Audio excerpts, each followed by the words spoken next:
High বন্ধুরা,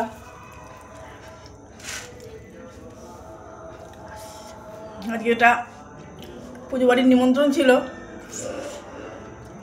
সেখানে গিয়ে বসে খাওয়া সম্ভব হয়নি, তো আমি বাড়ি নিয়ে চলে এসেছিলাম।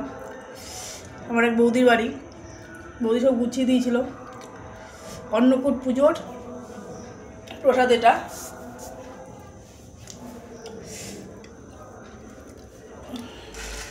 তো বাড়ি এসে আর হাত পা ধুয়ে প্রসাদটা নিয়ে খেতে বসলাম। এখানে আছে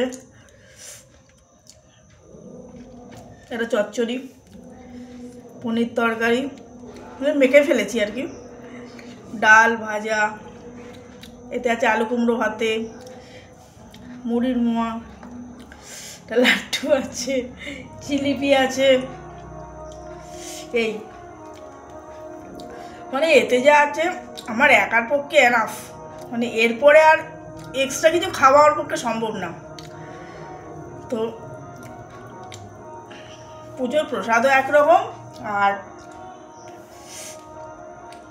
রাতের ডিনারও বলতে পারো। তো বন্ধুরা, আমার তো ডিনার প্রায় হয়েই গেল, এটা দিয়েই হয়ে গেল, আর কিছু দরকার পড়বে না। তোমরাও রাতের ডিনার করে নাও, নিয়ে